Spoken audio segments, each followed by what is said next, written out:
Hello, everybody. So what we're going to be looking at today is section 6.2 in your book, which is line integrals. Um, so what we're going to learn today is how to calculate a scalar line integral and how to calculate a vector line integral. And then also you can do things like applications where we would use a line integral to compute work, for example. Work is something that you calculate in a physics class, right? Like if you're moving around in a vector field, you are doing work probably. So anyway, what can I say about this? So well, let's just look at what I already wrote, and then I'll say something else. So what you want to keep in mind in this section, what you want to know before we start, is that there are two different types of line integrals. So there's scalar line integrals, and then there's vector line integrals. So, you're going to see people in this class and also other classes just refer to line integrals. And when they do that, they could be referring to either type of line integral. So you have to look a little deeper to understand what type of integral you're doing. Um, the second thing is that if you look here where I say scalar line integrals, and I wrote actually more than one formula, that's because like the other classes where, not classes, in the other sections where we covered integrals, you probably remember that there was a way that you write the integral, but then there was the way that you calculate the integral, and that was different. And it's going to be the same thing here. We're going to see this where this form is often what they ask for, but the way you actually have to do the integral is with this. Okay, so we can even maybe say that right here, right? How they refer to it.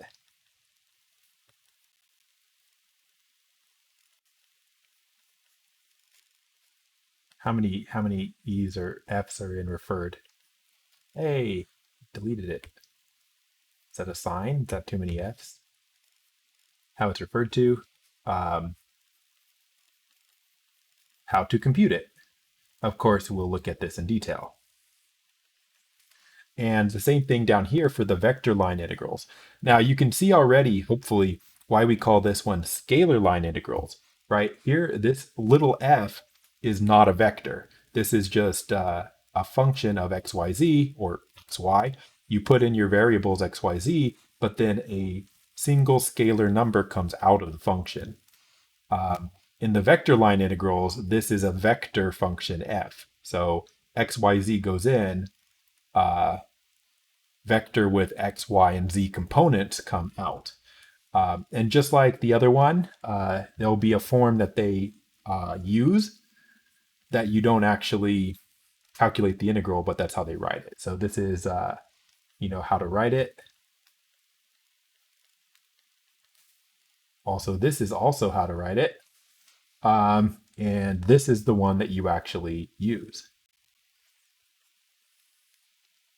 So the middle one is how to compute it.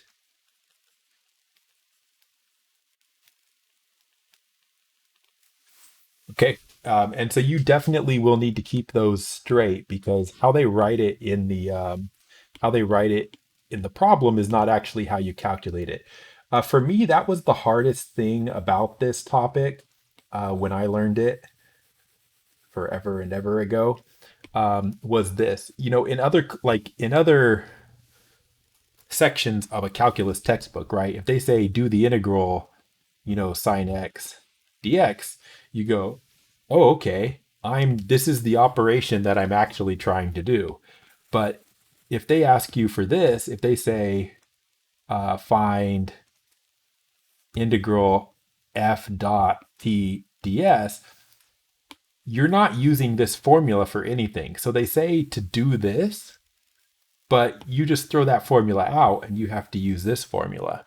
And so if you don't know that, then you can't even start the problem. And for me, that's what made this section hard because I don't have a good memory. So I always want the problem to tell me exactly what to do, and then I'll do it. But if I have to remember something, then I'm probably in trouble. Um, Okay, let's get started with the actual stuff here. So we're going to do scalar line integrals first. And something I want to say is you're going to have to read the book for some of the proofs here because this stuff is like a lot of writing and we can't do it in the lecture without the lecture going way over. So, read the book for more information and some proofs.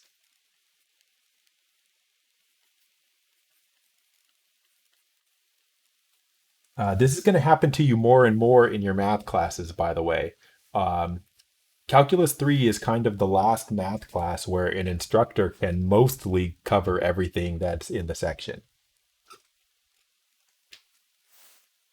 All right, so let's look here. So let's start with a picture.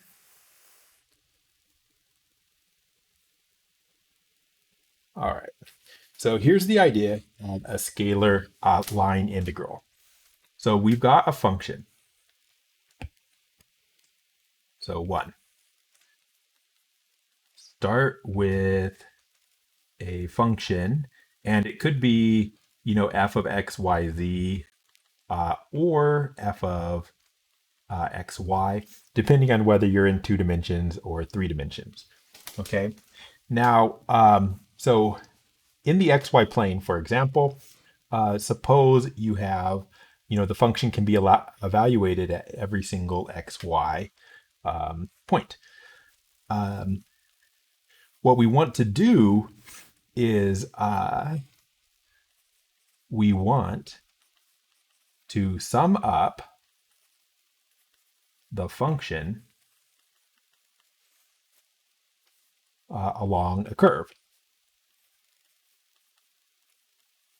right? And that's why we're going to call it a line integral, because we're going to be following a curve in space. Okay. And technically, we've already done this once before because you did arc length, right? Um, so what you do is you divide the curve into sections.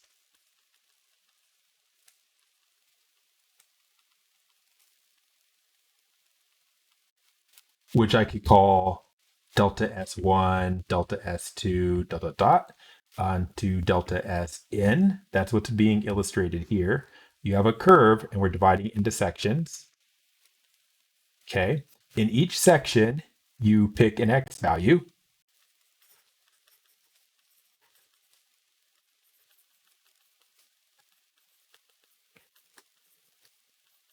Oh, xi, and they always put the asterisk there. I don't know why. Never knew.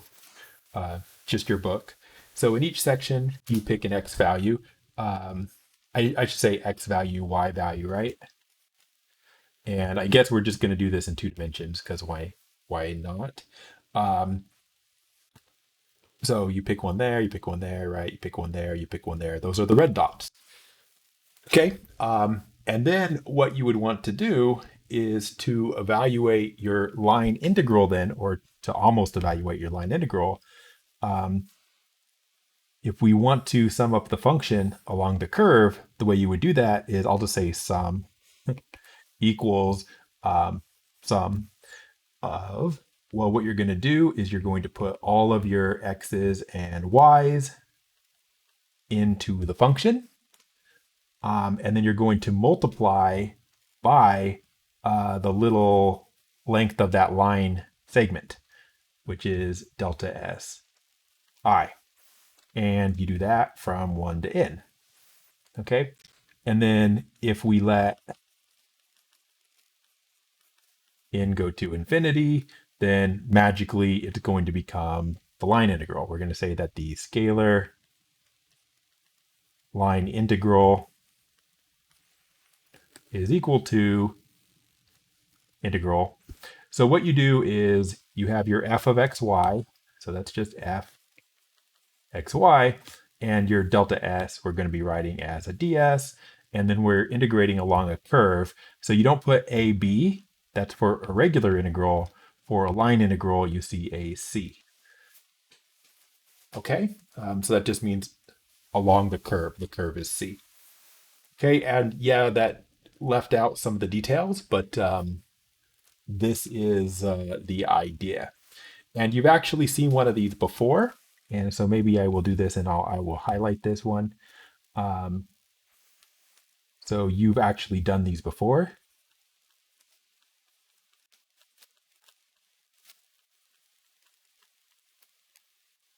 Here's an example. Arc length of C was given as the integral over C of just ds. So if your function is 1, you're calculating an arc length. Now, of course, you may remember that this is not actually how we did this.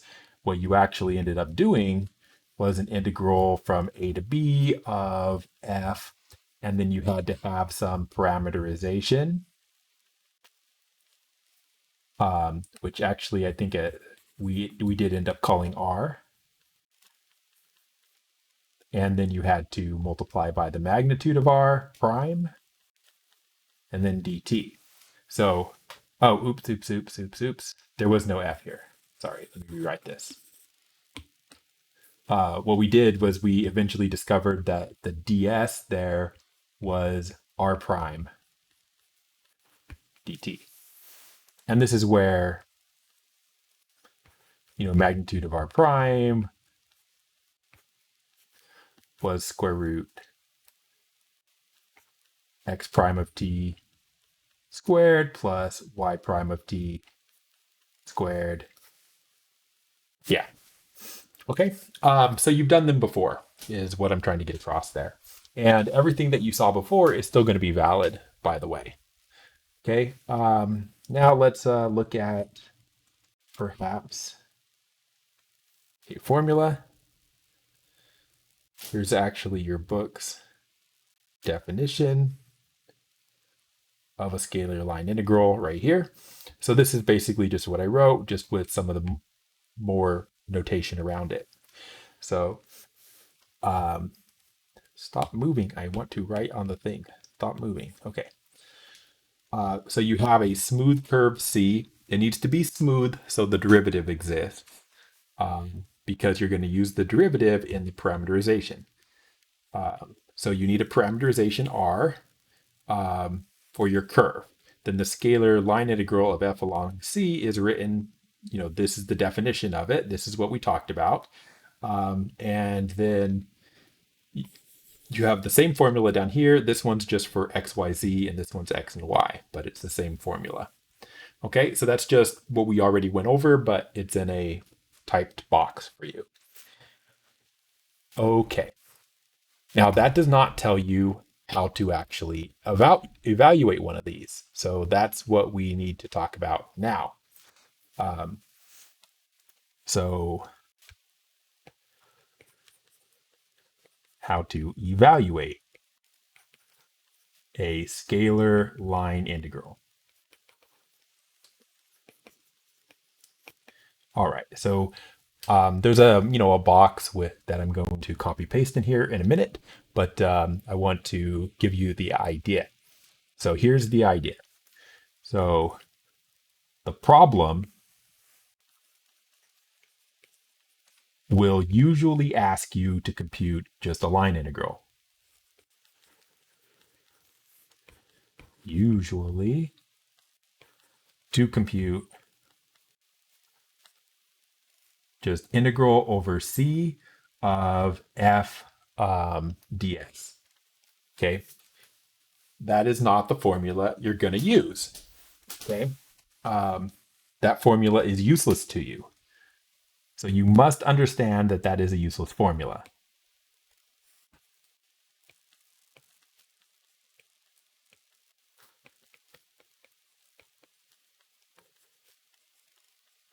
Okay, so you ignore that. That just tells you what kind of integral you're going to compute. What you are going to do is they must have described the curve C. So you will come up with a parameterization for C.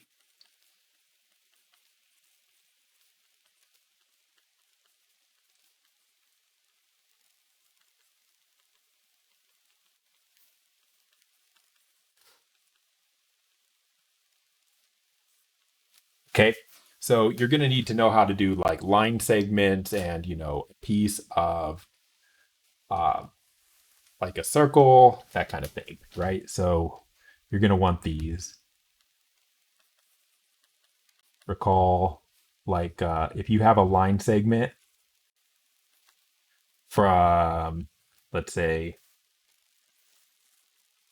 AB to CD, right? Then you could use a parameterization like this.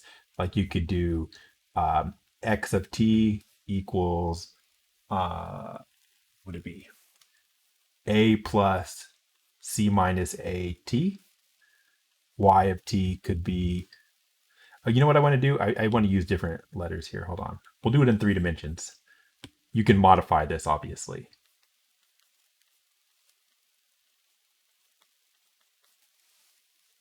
Actually, I don't like any of my letters. We're switching it. We're gonna go x1, x y1, y1, z1, 2, x2, y2, z2. I could have used 0 and 1, but I didn't. Okay, let's start over. So like, come on, x1 plus x2 minus x1 t. And think about what happens here. So when you plug in t equals 0, then this is 0, right? And this whole thing's gone and you get x1. And then if you put in t equals 1, then you get x1 plus x2 minus x1. The x1s cancel and leave you with x2. So this is just an easy way of making a line go through x1 and go through x2. And then you do that same kind of thing for each variable. And it's good to remember this or to write it down uh, once you need it, just because you don't want to be thinking about how to do this parameterization. You just want to be able to do it quickly. And then all of this is going to be for t in between 0 and 1. Okay. And then for a circle,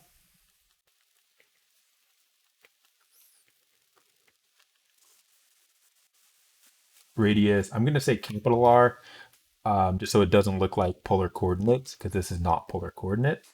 You'd use like x equals r cosine t, r sine t.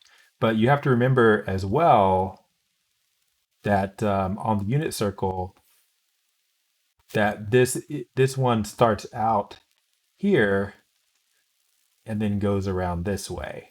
So if you need something else to happen other than that, like if it needs to go the opposite direction, then you're going to either reverse these two or add like a negative sign to the y value would make it go down instead of up to start with, something like that. So you do have to modify this if you don't want it to start here and go around. You might have to change the starting angle, that kind of thing. And if you want one full revolution around the circle, it'd be 0 to 2 pi, but obviously you adjust that as needed. Okay, so you parameterize your curve. Okay, and then once you have your curve parameterized, so you say like, so if C is given by um, R of t for t in between A and B, right? So if that's your parameterization is R of t, then what you would do is your integral would be the integral over C of f ds is going to be equal to an integral from A to B. That's your endpoints for the parameterization. You're going to take your function, you're going to plug in your parameterization. And then the ds is the same ds from arc length. Okay, so this is what you're going to have to do here. Okay, so this is your ds. Let me just say this. This is ds from the arc length section.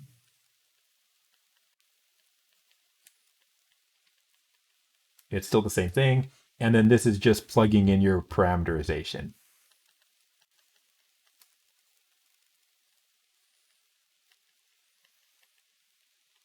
Okay. So that's really everything that you need in order to set these up. The main thing is really understanding that this is not something you do anything with. You actually have to do this. Okay. So let's see if I can find a problem in your homework. Um, that one's too easy. They ask you to parameterize some things. Oh, yeah, this is perfect. Okay, so we will set up this integral and then we will solve the integral. So here's our first example. Evaluate the integral of over c of 2x ds, where c is given by y equals 7x squared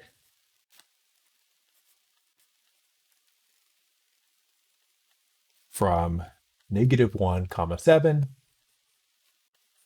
to 1 comma 7.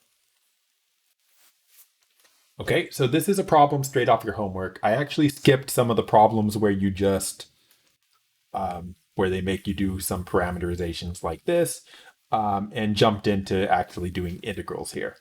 So here we go. So again, the key is knowing that you're not really doing anything with this. Okay. I mean, the 2x we're going to need because that's your function, but the ds and the c there, they don't have meaning except until we give them definitions in terms of R curve. I said that weird, but you get it, right? Okay. So what do I say to do? One, problem will ask you usually to compute. No. Yes, it did. Okay, you will come up with the parameterization of the curve C. So we need a parameterization of the curve.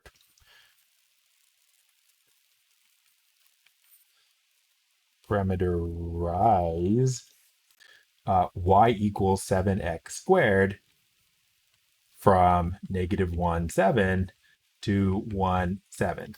Now you do have to, don't be afraid to remember things from previous classes, right?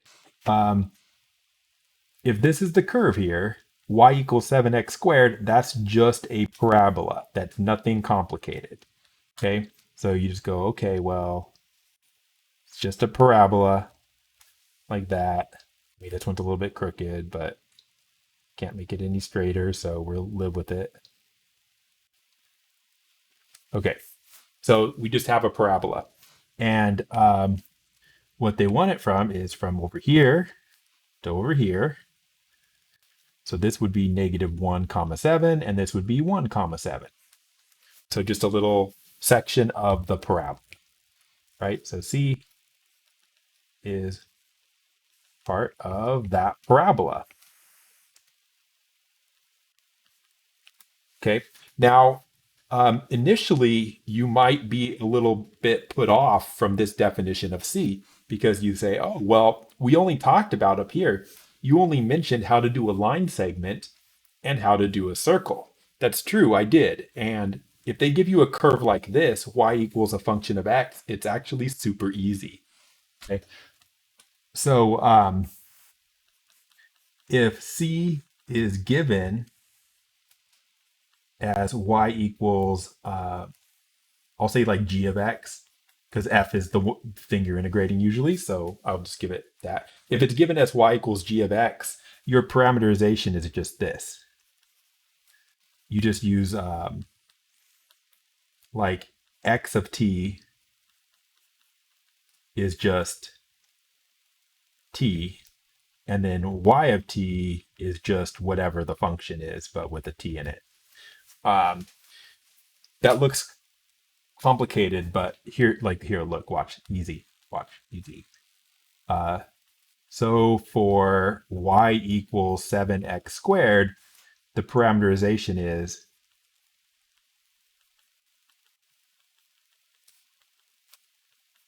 x equals t, y equals 7t squared. So you see, we just, x and t are going to be the same thing, and then you've got the equation for the other thing there. So very simple parameterization. Or if you want it in this form, r of t is t comma 7t squared. Okay, that's your parameterization. Now you also need to know what are the starting and stopping t values. So we do have to list those, but look, x and t are the same thing. So for here, the x values are going from -1 to +1. Okay, that will do it. So there's your parameterization, or listed the other way, x equals t, y equals 7t squared. So you do that. So then that's enough to set up your parameterization. So we want to, sorry, I don't know what words I just said. That's enough to set up your integral. So set up the integral. So we were asked for the integral over c of f ds. Okay. And I know that what that is that's going to be actually 2x. I know what that's going to be is it's going to be the integral from a to b of f, right, which is actually 2x, with the parameterization plugged in. And then you have this r prime, which we have not computed. And then you have this dt. Okay. So let's just go over this. So this right here, this just means plug x equals t, y equals 7t squared. That's your parameterization in for x and y in the function f. So basically that x there is going to be a t, because in our parameterization, x equals t. That's all it's going to be. This you have to compute.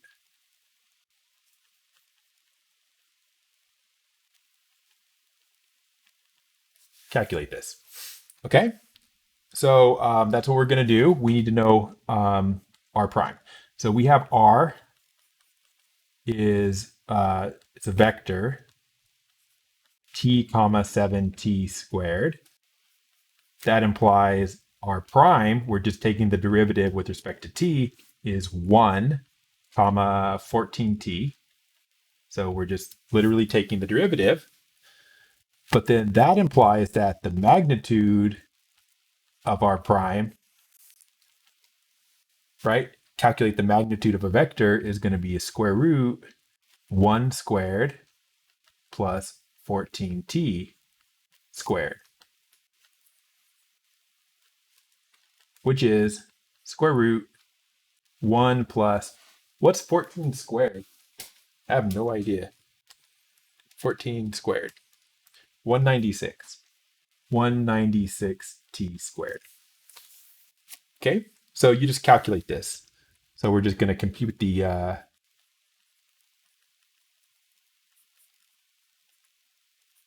magnitude of r prime here. Okay, once we have that, we can go ahead and get started on this, right? Well, let's finish setting it up.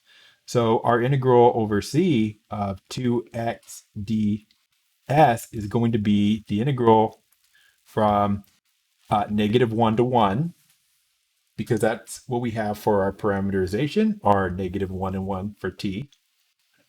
Then your function is 2x, right? We're plugging in, plug in x equals t there. So we're going to have 2t. And then we have this part right here. You can't see that, I realized. This right here, magnitude r prime, is going to be this. 1 plus 196t squared.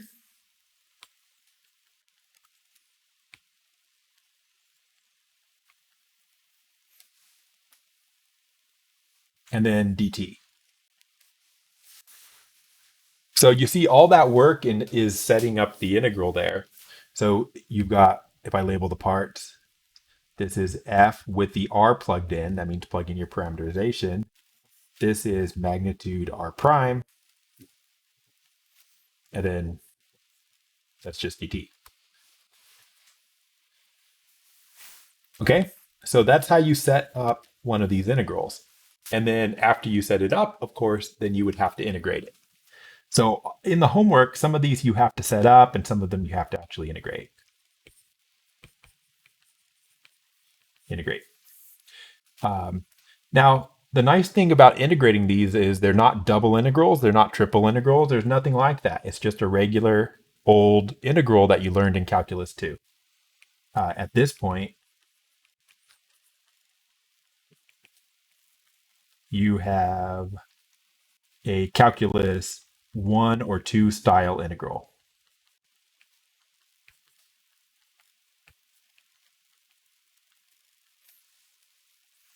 Okay, so I mean, we could even do this one, which I wasn't gonna, but we can. 2t square root 1 plus 196t squared dt. May as well do 1. So the correct method for this would probably be a u substitution. You would simply let u equal 1 plus 196t squared. So du is 384t, right? dt. So t dt is du over 384. So you go and you work this out here. Your integral is going to become an integral of 2. And then your t dt is du over 384.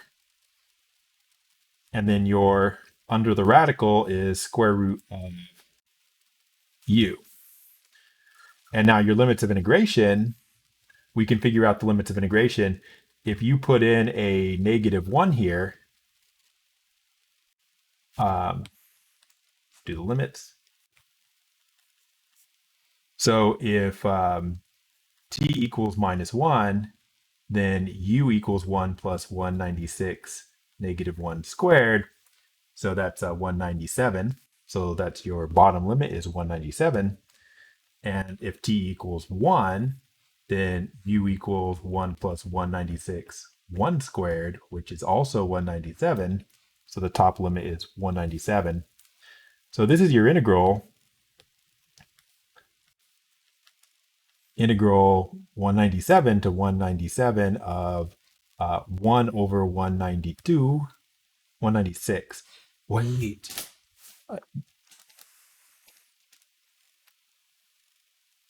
We had, it was 196, 14 squared, 196, 196 times 2. Can't multiply, that was 392. 392. 392. 392.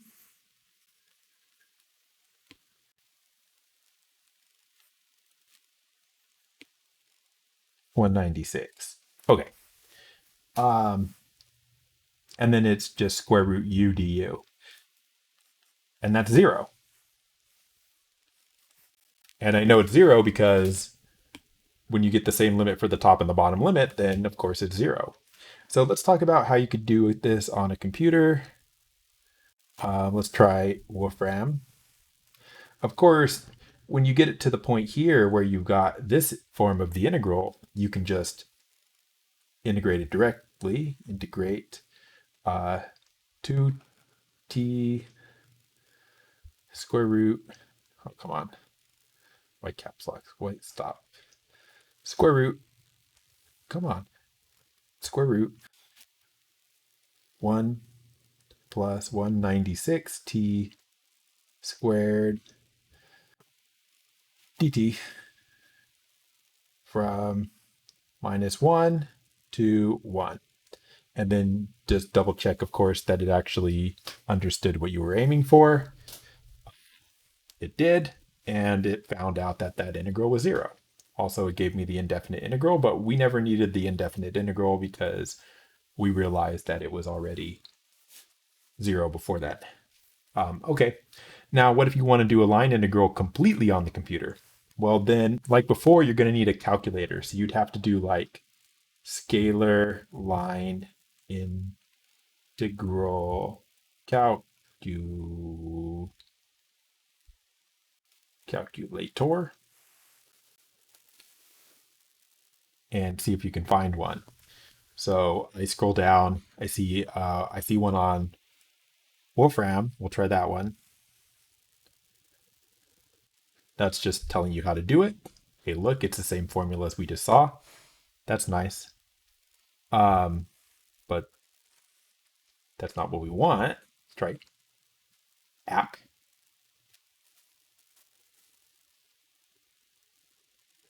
Uh-oh. So do you see how it's becoming harder to find these calculators as we go further and further into calculus here? Um, Hey, look, common questions. Can scalar line integral be negative? Is line integral a vector or scalar? Um, Nobody knows. Okay, well, I don't see a calculator, so we may be in trouble there. So you might have to do this parameterization at least, and then the integral you could do on the computer. Okay, so we did one. Not hard to set up. Oh, they actually did make us do the integral. Okay, we are going to do one more, and then we're going to be probably done with these. Um, this again is straight off the homework. Compute integral over c x squared y ds, where c is the top half of the circle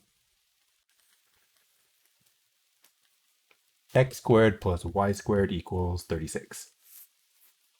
Okay, so again, hard part is parameterizing the curve. So we know now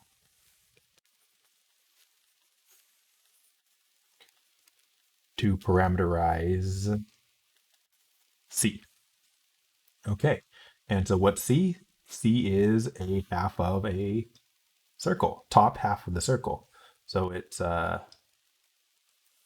here to here. Come on. It doesn't do half circles, I realize now.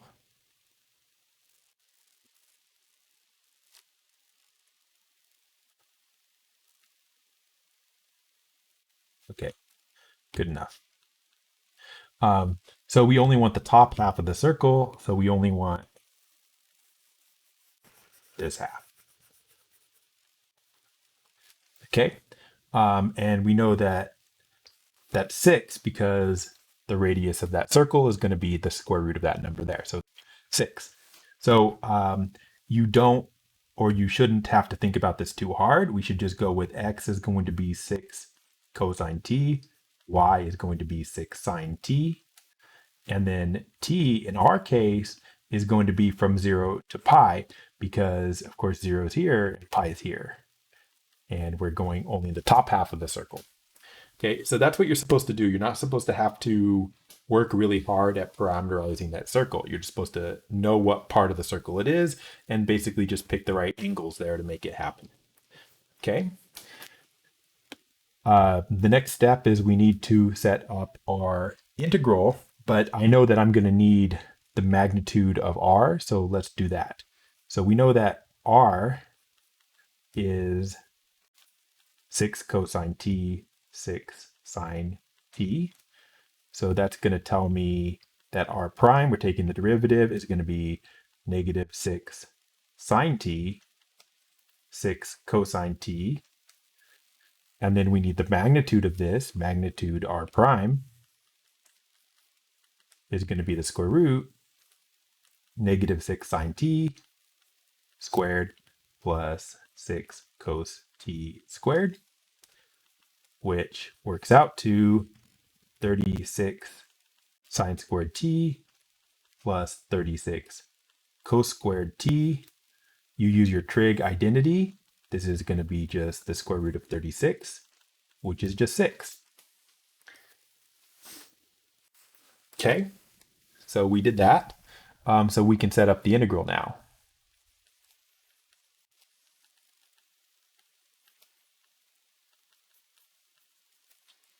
So we have the integral over c. What's the function? X squared y ds. X squared y ds, which we know is going to be, we're going to need several parts here. We're going to need f with the r plugged in. And then we're going to need the magnitude r prime. And then we're going to get a dt. Okay, so first part is plugging in r, right? Plug in r. So that just means replacing x and y with what you have from your parameterization. So your x is 6 cosine t squared. Your y is 6 sine t, so 6 sine t. Then your magnitude r is 6, and then you have a dt. So overall here, your integral, oh, and also we didn't do the a and the b, but we're going 0 and pi, right? Were what we had. So our integral is going to be 0 to pi. We're going to work this out. 6 squared times 6 times 6.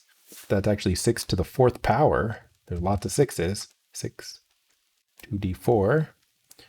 1296. 1, 2, 9, 6. Cosine squared t sine t dt. So that's not that tough of an integral, right? It's another u sub, so let's just integrate it.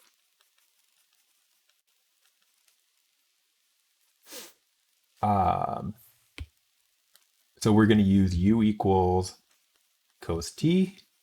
Du is negative sine t dt. So sine t dt is negative du. So our integral is going to be the integral. 1296 can come out. Cos squared is u squared. Then sine t dt is negative du. And then your limits. Bottom limit was t equals 0. U would be cosine 0, which is 1. So the bottom limit is 1. Top limit pi. So u would be cosine pi, which is negative 1. So this is your integral. We can do that integral however we like. I'm just going to use an identity, right? I can change that to a plus and then switch these limits back to negative 1 to 1. U squared du. So 1296. Antiderivative is u cubed over 3. Negative 1 to 1. So 1296. 1 cubed over 3 minus 1 cubed over 3. That is 1/3 plus 1/3, which is 2/3. So this is 1296 times 2/3.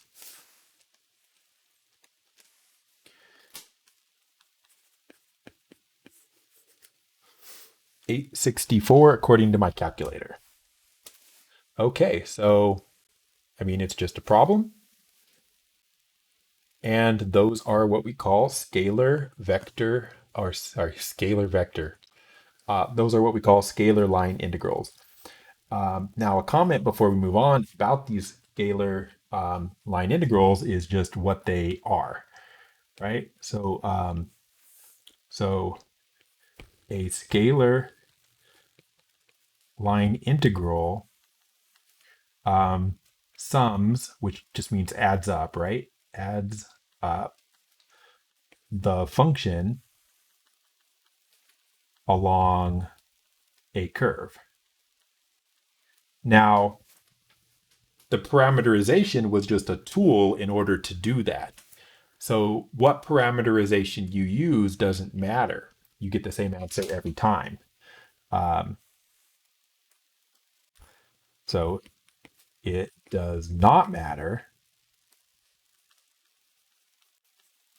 what parameterization you use. You just need a parameterization of the curve. So it doesn't matter what parameterization you use, and it doesn't matter what direction you travel along the curve.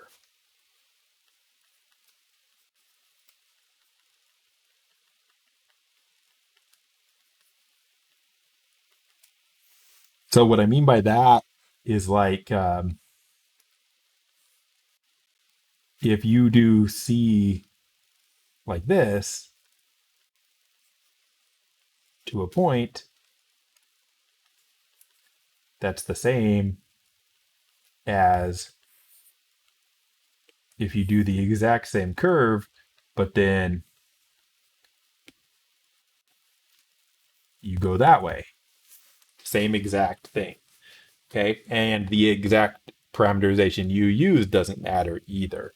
So if there was another way to parameterize a curve, then you could use it and you should just get the same answer. Okay. The reason that's important is because vector line integrals don't have this property. So, but vector line integrals, which is what we're going to cover next,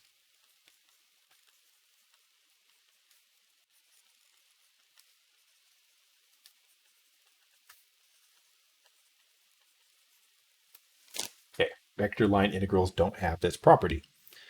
All right, so let's talk about vector line integrals.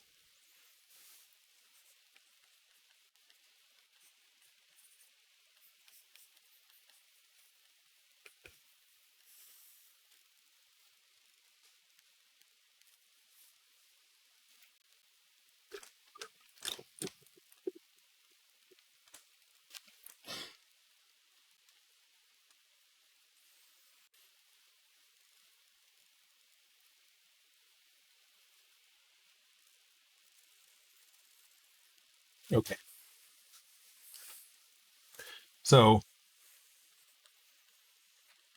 a vector line integral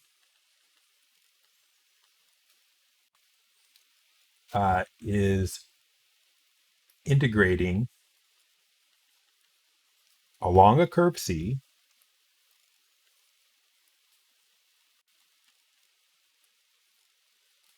through a vector field. So this is why we had to talk about vector fields before this section. Through a vector field. Okay. A common interpretation of this um, is going to be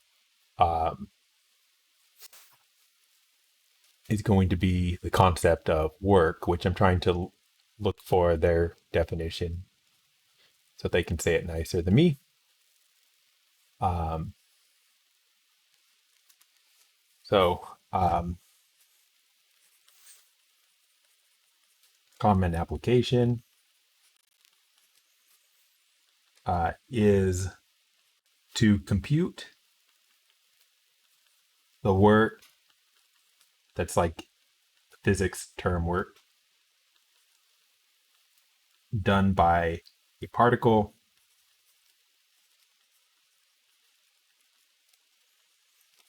as, sorry, done on a particle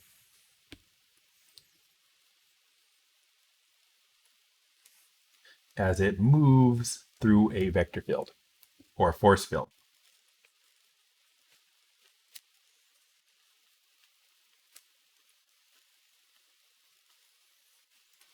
Okay. Okay. So that's just why you're going to see these in your other classes is because they have physics applications. Also, in the last section, we talked a little bit about how there's like electric fields, magnetic fields, gravitational fields, and so on. And so anytime you have something moving in a gravitational field, electrical field, or a magnetic field, um, the line integral of the particle as it moves through that path is going to mean something. Okay, it's going to have some kind of interpretation. So that's why we use these for is things like that. Let's see if I can get some pictures here. What's this? Should have already been posted, right? Yeah. Uh, delete. Do I have room up here anywhere to put this? No. Okay. Maybe I'll throw it at the end or something. Stop. Okay, so I grabbed this picture just to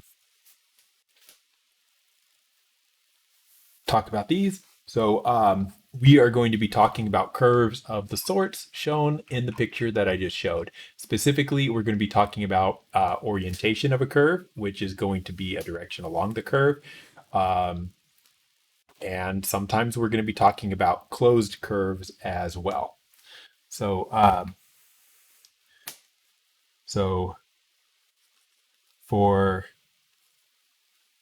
line integrals, vector line integrals,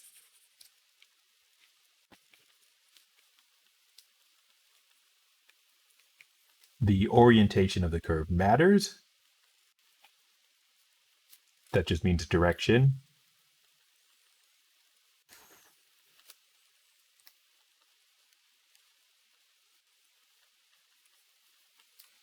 And closed curves have some extra theorems that apply to them.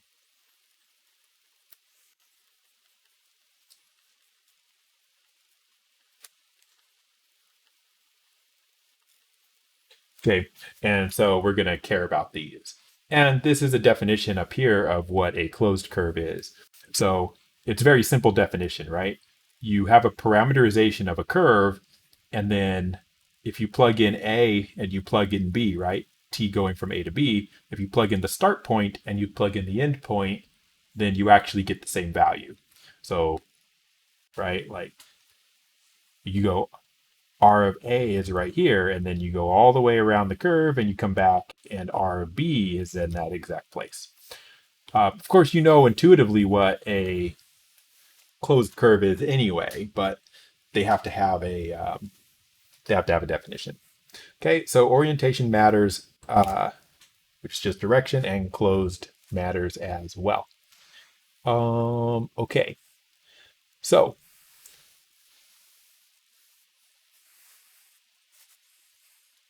I'm not going to derive the formula for a vector line integral. What I'm going to do is I'm just going to give you the mathematical definition. So here it is.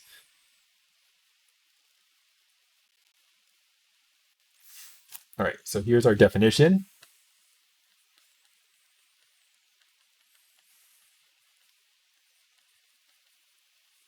Of the vector line integral. Okay, so here it is. So just some notes. F is going to be a vector valued function.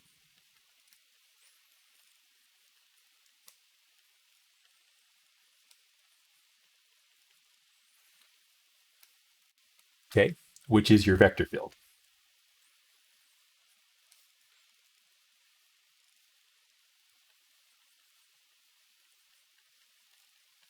Okay. T, that's actually, you've seen that before. Probably have some kind of mental block on it now from the traumatic experience, but remember that is the unit tangent vector.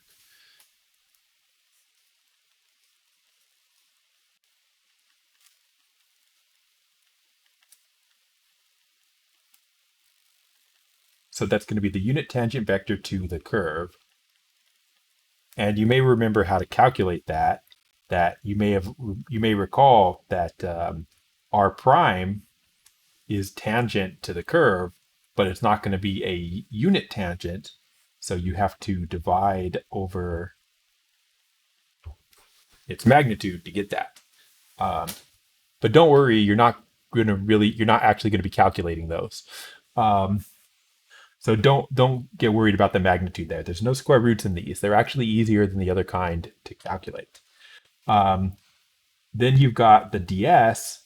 The ds is the same ds from before. So that's the arc length. Uh,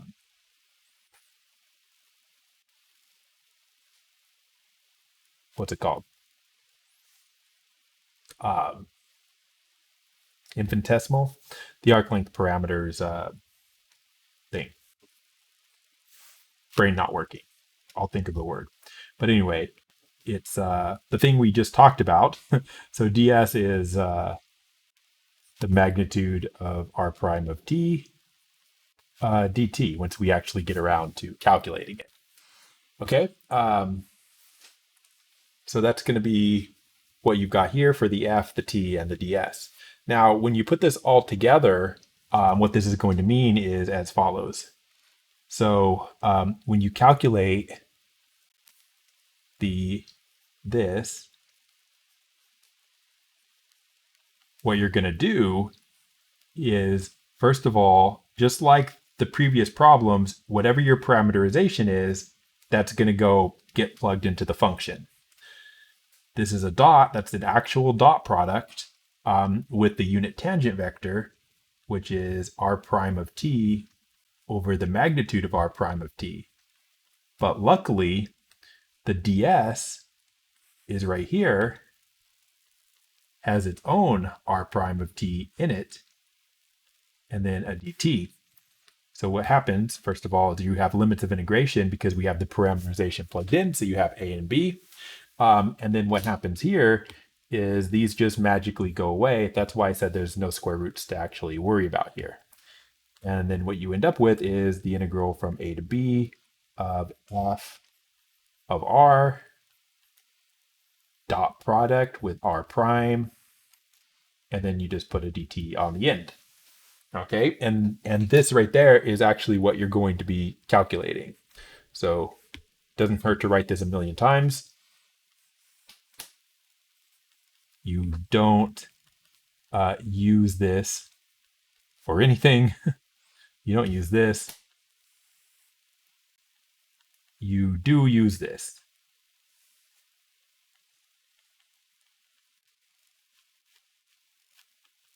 And so if you look at what you've got there, this is actually easier to set up than the previous integrals because you plug in your parameterization, that's easy. We have r prime, but we don't need the magnitude of it anymore. So that's easier. We don't have to do the square root. And then this is just a dot product. Dot products are super simple. And so yeah, so overall, this is going to be a breeze, super easy. Why are they hard? They're not. They're the only thing that's hard about this really is that you've got to keep them straight. The fact that there are two different types of line integrals, and you've got to not mix them up, right? We got a lot of different kinds of integrals in this class. Um, Stalling for time here.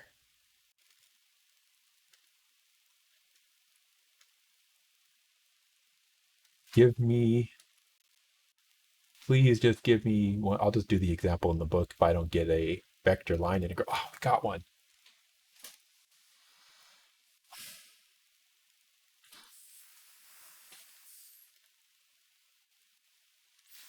All right. So let's just do this. Actually, okay, we can't. I lied. We can, but this is going to be too hard. We're going to do it. We're going to do an easier one first. Okay.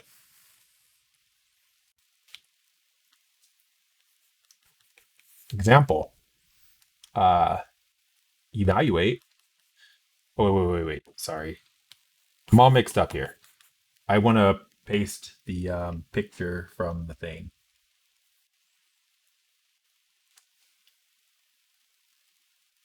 Oh, that wasn't the one I wanted, but we can use it. Okay.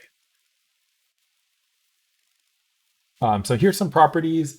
Um, Again, we're going to use, hey, move down now. Move down. Okay. Now never move again. Okay, so here's a couple of properties that we can go over. These are normal properties. We did not have these for the other type of line integrals because the other type of line integrals were just kind of regular integrals from the beginning. But here, let's see here. If you do f plus g, so there's two different vector fields, and you stick them in one integral, you can separate them and do two separate line integrals. That's fine. If you have a scalar constant, like always with an integral, you can just take that out. Okay. Also, if you change the orientation of C, maybe I will write a little note here. So they say negative C to mean C, but in the opposite direction.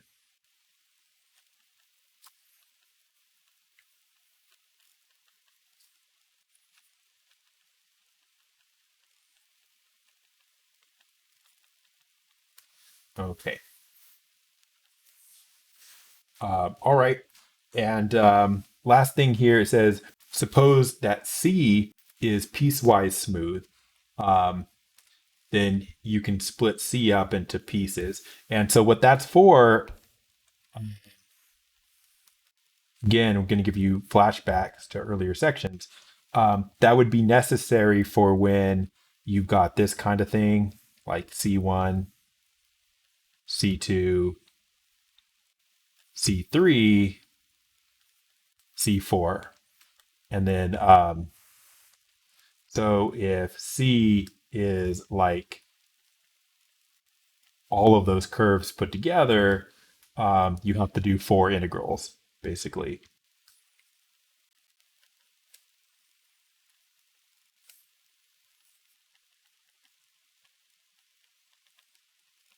That base, right? So just like optimization, right? You don't like it when your boundary is in a bunch of pieces. Same thing here. You don't like it. Also, they use a slightly different notation than I used here. So notice that they're writing this symbol, f dot dr, which I did not use up here. I wrote it this way. So one last comment about that picture is they also say f dot dr, like that, is just another shorthand notation for f of r dot r prime dt. So and this one just looks closer to this than the original this one does, right? So so they also call this f dot dr. So it's just another notation. Okay, I think that's everything we needed from that there. Okay, so now let's go and try to calculate one of these, and I think it'll go well. Example, they say find the value of f dot dr. So this is from your homework. So this is how your home. Oh no, sorry, this is the book example. So I lied. Ignore me. Where C is semicircle parameterized by r of t equals cos t sine t with 0 less than t less than pi. So that's actually the same one we already used, right? So that's the top half of the circle there. Well, I guess not quite.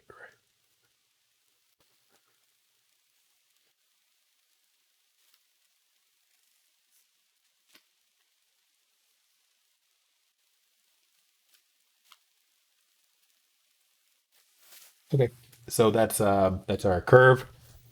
It's in one piece, so we don't have to use a bunch of integrals. So actually, since they gave us the parameterization, there's not going to be a lot to it. And then, of course, they have to give you the f equals vector negative y comma x. So the steps are basically going to be the same as before. So we're going to like parameterize, except that we don't need to because it's already parameterized.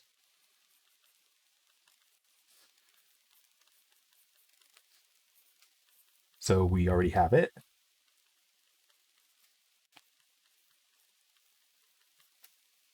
Okay. Um, we're going to set up our integral. We're going to need r prime.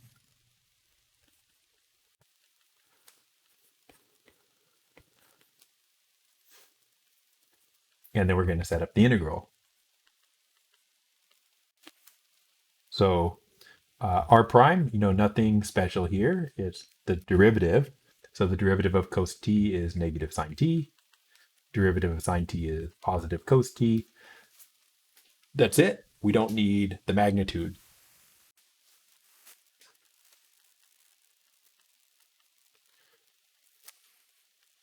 So we don't need that for this type of calculation. Let's set up the integral now. So what we want is c of f dot dr is actually f with the r plugged in dot with r prime. The dr is short for r prime dt. And that's what we're going to be calculating. Okay, so what is f? We need to know f. F was somewhere negative y comma x. There it is, right? Given in the problem, of course. Okay, so let's set up our integral. So our integral is going to be, we are plugging in this and this in here. Okay, so we need to work out the f of r, plug cos t sine t into negative y x. Okay, so that's what we're doing. So it's a vector. So you actually put the vector in here. So negative y is going to be negative sine t. Then x is cos t. Cos t. After you do that, we need the r prime, which we calculated to be negative sine t. Whoa, whoa, whoa. Okay, I mean, I guess it is. That's a little bit confusing, right? Like the derivative of the parameterization, right? Derivative of cosine is negative sine. Derivative of sine is positive cosine. Um, sorry, I just did that wrong. Um, so that's true. What I just said was true, but r is cosine sine. So the derivative is negative sine, positive cosine. That's r prime. F just happens to be negative y comma x. And when you plug the original parameterization r in here, the sine goes in for the y and the cosine goes in the x, and you end up with negative sine t cos t, which turns out to just be the same thing as r prime. But that's just luck, right? Like, um, it's just luck that those are the same.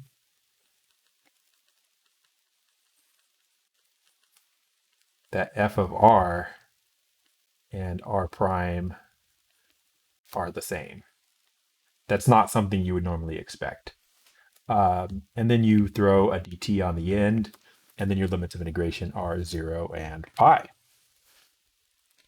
So then we can integrate this, right? So do the dot product.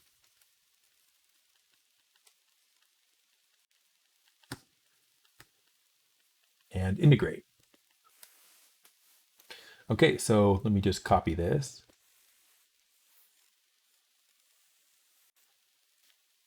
Duplicate. there's my integral. And this is probably going to be a pretty reasonable integral here, I would imagine.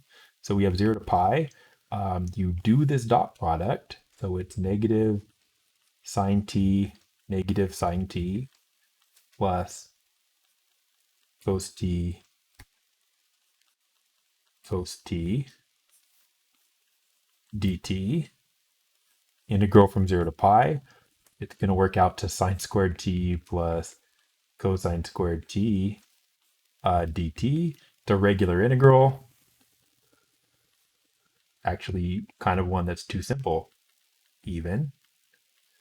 Regular integral, because it's just the integral of 1 dt, which is t from 0 to pi, which is pi. So it's almost too easy, right? But it's just an integral. We did the integral. Okay. Also, since we did the one in the book, I'm going to still the image from the book, if I can find it, because it's a nice picture.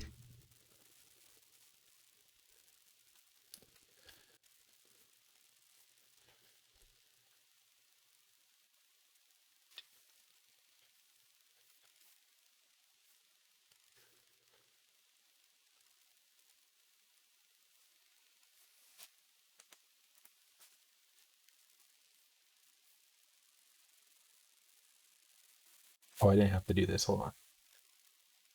Go away. Delete screenshot. I need to select it and go to copy.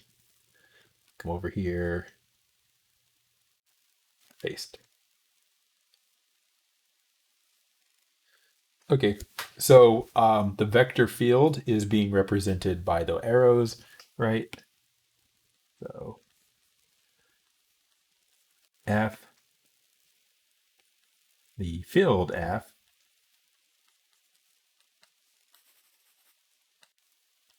is the arrows.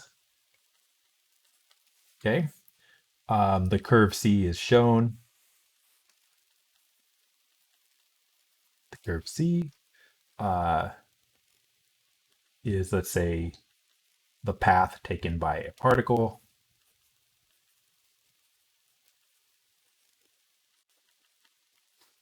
Moving in C. So that's the interpretation of these things. So like that could be like a gravitational field. It wouldn't be, right? It doesn't look like gravity. This could be like currents in water, right? It's a tornado, circular current. And this would be the path of an object moving through that liquid, maybe. And you know, what we said already was that the interpretation of the vector line integral would be the work done on the particle as it moves along that path. We're not making a big deal out of that now. That's just an interpretation. So think of the curve as a path of an object and think of the field as being like a force field from gravity or something. Okay. Let us maybe, oh, yeah, there's another thing here. So there's two things I want to do before we go. One thing is going to be this off of the homework, which we're not going to do the whole thing, but we're going to do part of it. So this is in the homework, so I want to show it to you. Calculate integral over C f dot dr. So they do use this notation a lot. Now, remember this notation, f dot t ds? When you look at other books, you may see this. And like I said, one of the most confusing things is you'll see this and you'll be like, I don't know what that is because you're so used to seeing this other form. And it really is the same thing. They're just writing it differently. And so like when you're studying for standardized tests for like graduate school or something, then, you want to think back and try to remember these. That's why I'm so adamant about saying, here's the formula, don't use that formula. Here's a formula, use that formula. Okay. Which ones do you use and which ones are like decorative? Okay, so calculate f dot dr, where f is vector field, negative 5x minus 2y, ne negative 4x plus 4y. Okay, so a little bit more complicated vector field, right? Um, there's f. And then c is the counterclockwise oriented rectangle with vertices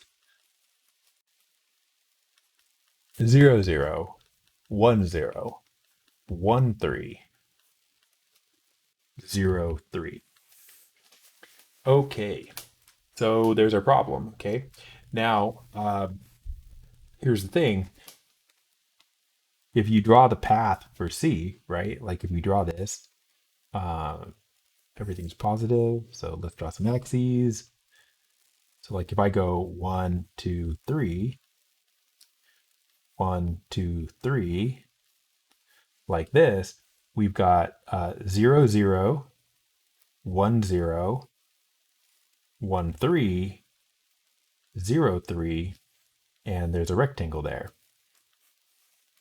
which I will draw in a different color.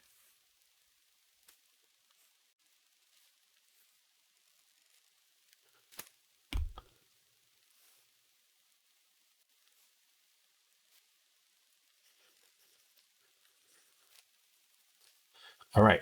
And they told us the decoration or the direction counterclockwise. So that's that way, right? Counterclockwise. Okay. So the problem here is that your curve is in 4 pieces. So since C is in 4 pieces,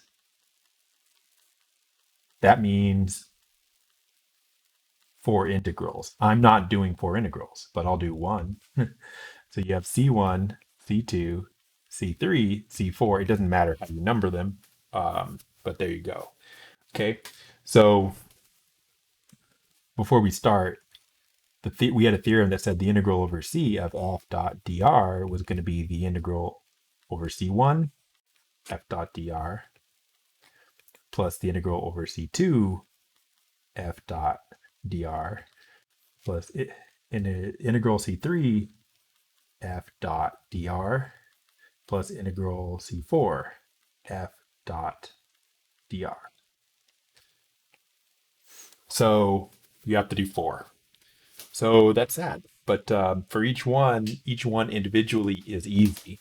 So let's just do this one to start with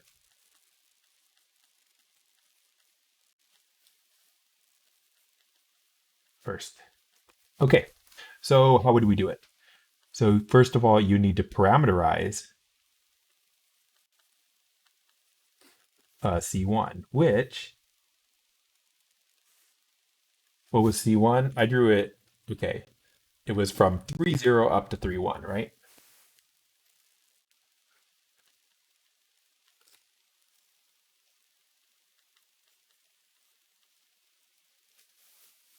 Right, so you would need the parameterization of C1. And that's not going to be hard, but you gotta figure it out.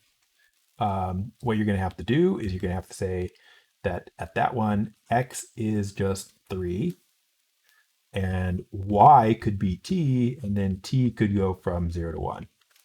I could have gone way up to the top where we talked about parameterizing a line segment, wherever that is, and use this formula, but that's too complicated for this case, right? For a vertical line or a horizontal line, it's just easier to do what I just did.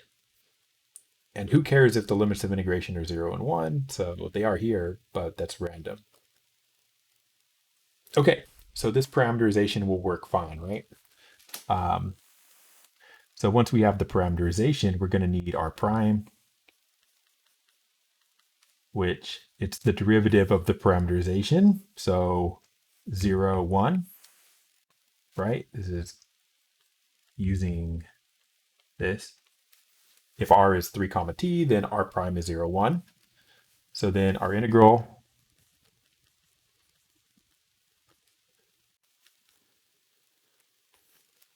um, of f dot dr over c1, what was f? I'm going to write f. Negative 5x minus 2y, comma, negative 4x plus 4y, right? And then I'm going to say dot dr over c1. Now we can start filling in the stuff. So um, first thing we're going to do is we have to plug in r to f. So we have these right here. Those need to go in here for x and for y. So we just do that. It's not going to be too hard. Negative 5x is negative, come on. Negative 5x is negative 5, 3 minus 2 times y, which is t, comma, negative 4, 3, 3 plus 4 times t, right? That's easy. Then you have dot 0, 1, that's your r prime, and then you've got a dt, and then your limits of integration are 0 and 1. So this integral is not going to be hard. So simplify and integrate. So we got the integral from 0 to 1. We got negative 15 minus 2t, comma, negative 12 plus 4t dot 0, 1 dt. When you do this dot product, right, you have that times that. So you're going to end up with like that's going to go away because you're multiplying it by 0. So you're actually just going to end up with negative 12 plus 4t times 1 dt.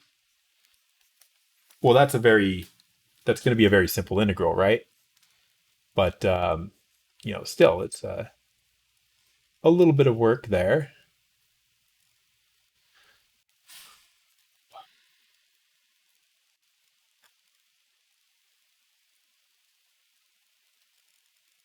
Okay, anyway, let's just do this integral. So this integral would be negative 2t plus 2t squared when we do the antiderivative from 0 to 1.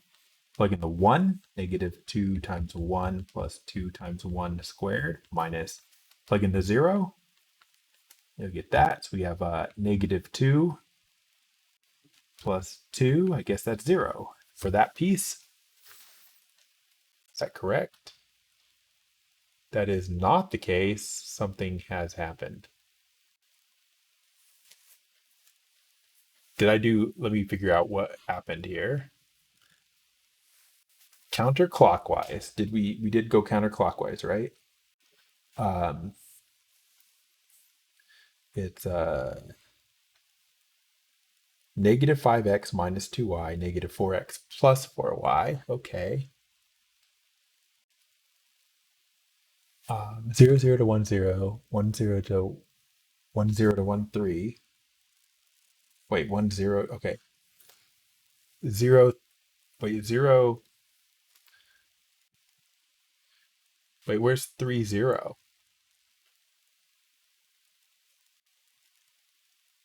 Did I do, hold on. I think I integrated over the wrong shape. I did. Yikes. Okay, I'm gonna change this because I did the wrong one here. So that's what the problem said. The problem said the ones that I just crossed out. But the ones that I just did were obviously 0, 0, 3, 0, 3, 1, and 0, 1. So I just I drew the wrong shape at the beginning and then I did the entire problem like I was doing that shape. So oops. And that's why my answer doesn't match what they have. Okay, so that one was 0. Um, I believe. Yeah, it's going to be 0. So anyway, after you do that though, then you still have to do the others, all three other pieces.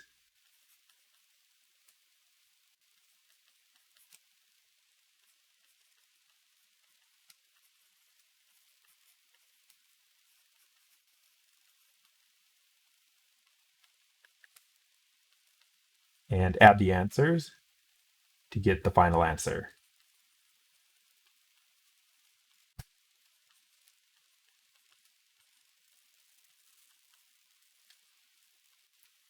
Okay, so just keep in mind that when you get to that problem, that's what you got to do.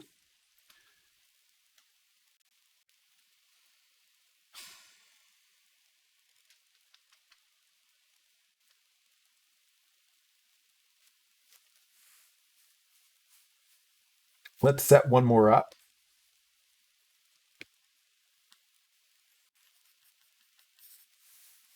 So given this is a three-dimensional one, not that it makes a difference to us, 3x cubed y dx. Oh, okay, sorry. We can't do that one yet. We need one more theorem here.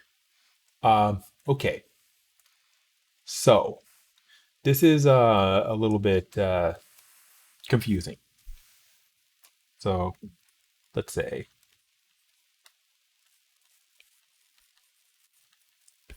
integrals of the form,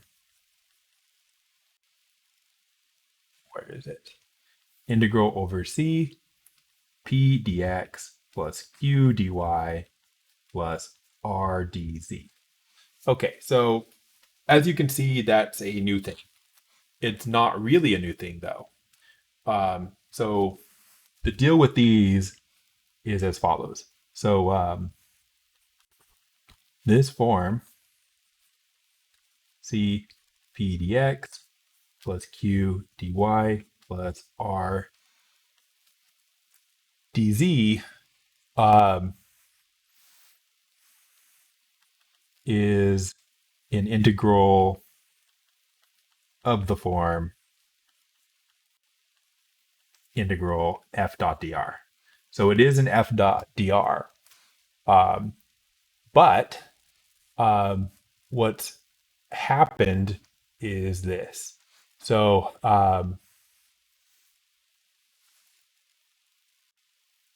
let's see here. How do they do this? So the idea is this. P, Q, R are functions.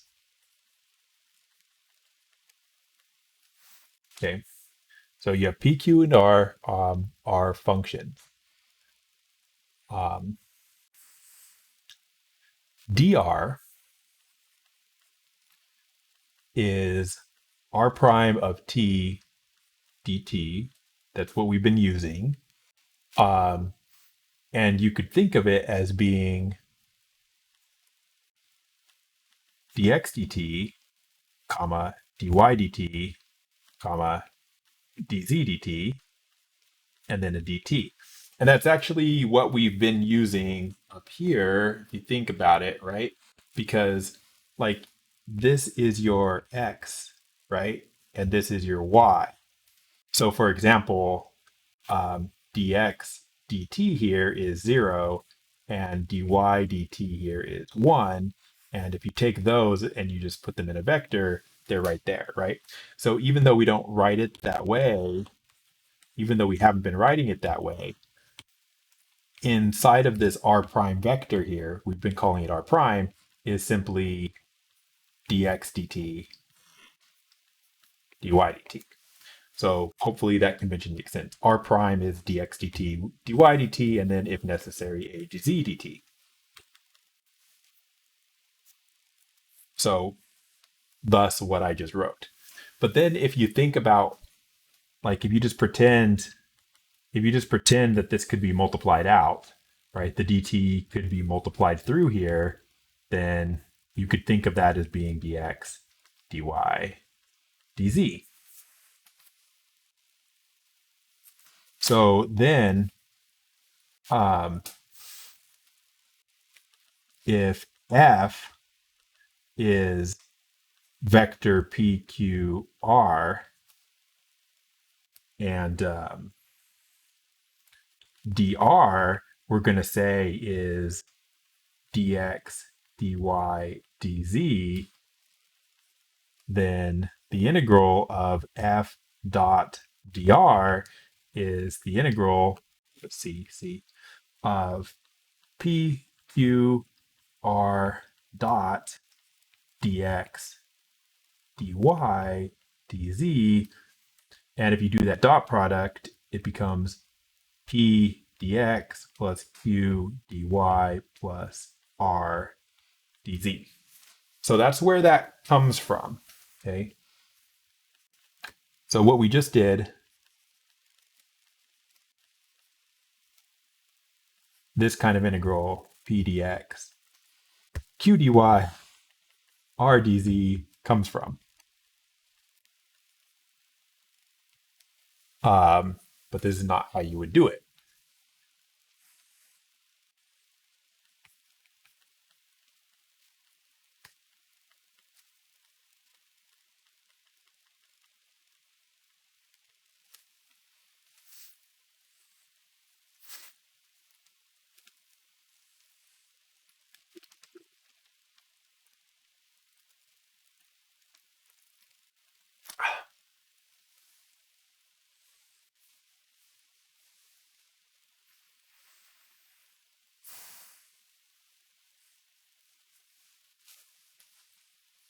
So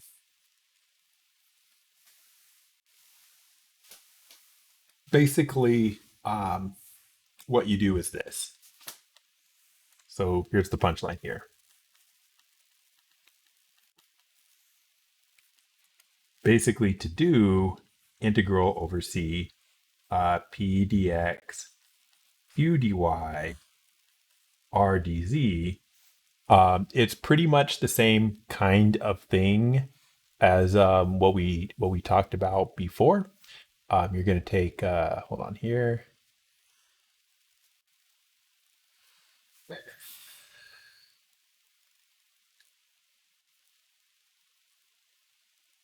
Yeah. Okay.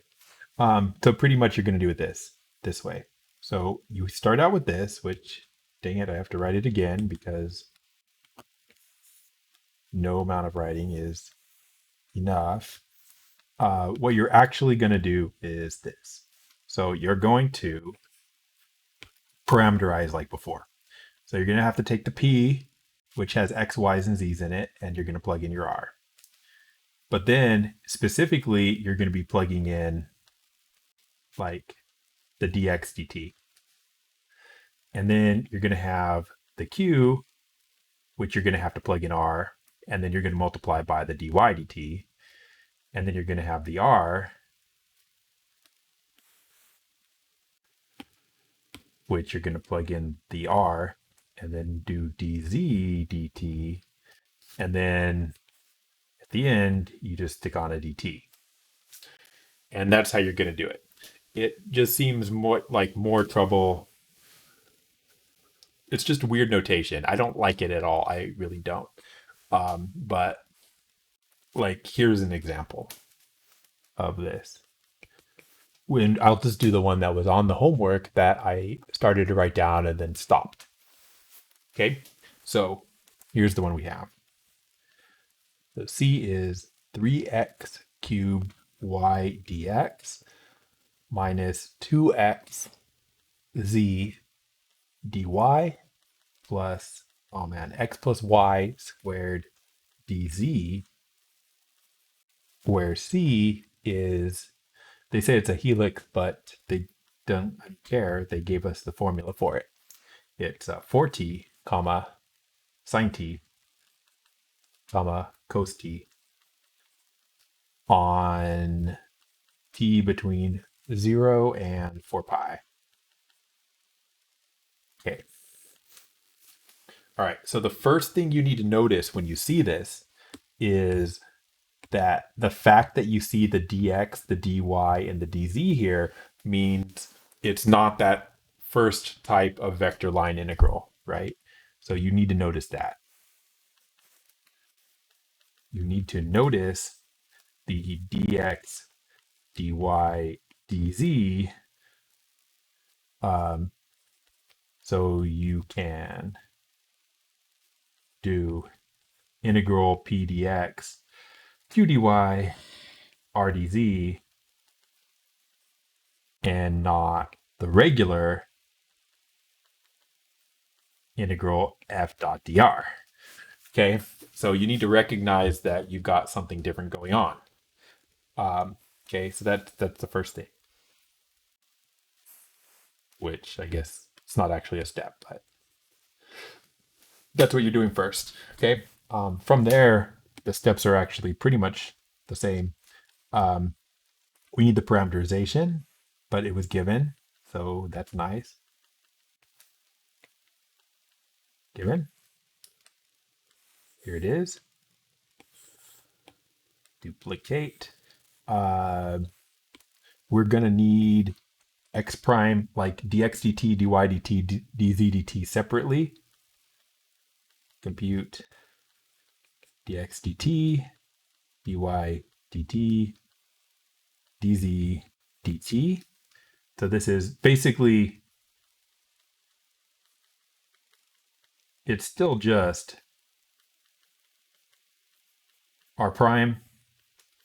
It's just we're looking at them separately now, right? Because r prime is normally x prime, y prime, z prime. So we're just going to do these separately. So the dx dt is 4. The dy dt is cosine t. And the dz dt is negative sine t. Okay? So then what you have to do is take this, duplicate, bring it down here. 3.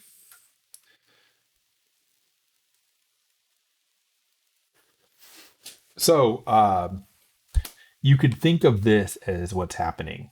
Like this, oops, no, that's just disappearing, right? If you take this and you rearrange it, you could say that dx is 4 dt, right? And if you take this and rearrange it, dy would be cosine t dt.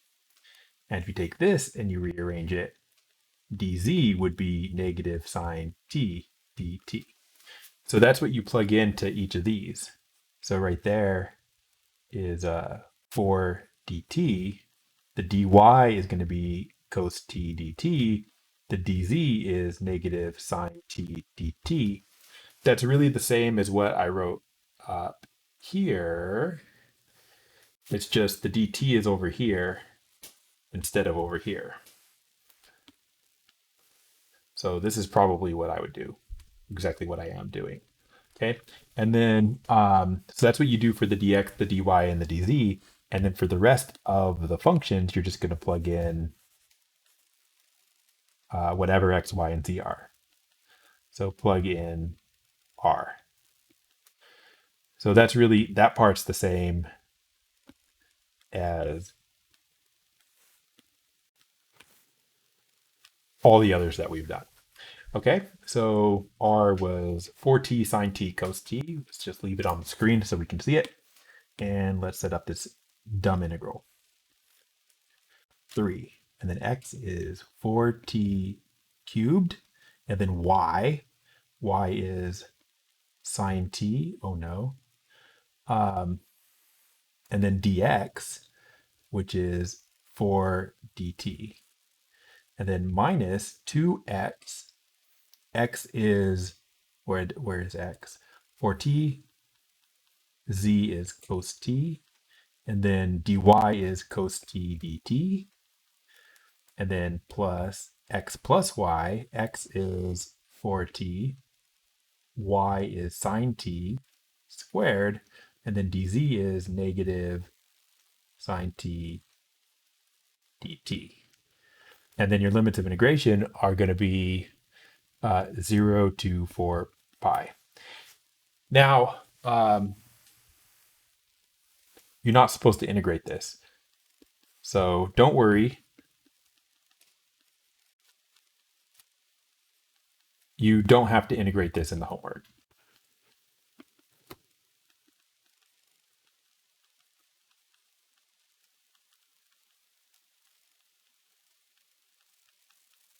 You just type in the integral. So that's the answer there. Which, I mean, you can simplify a little, but don't do too much because that would be ridiculous. So it's stupid long, but you just fill in everything. Okay. So anyway, I think we're gonna stop here. Technically, we still want to do applications, but I just accidentally clicked off of the homework, so um, I can't. So I'll do that in a separate lecture, shorter lecture. Okay, so that's it for now. Good luck on these. They're not too bad. The hard part is keeping the different versions of a line integral separate from each other in your mind. Um, if you can do that, you're home free. Okay, so that's it for now. I'll talk to you guys later. Good luck on the homework. And that's it for now.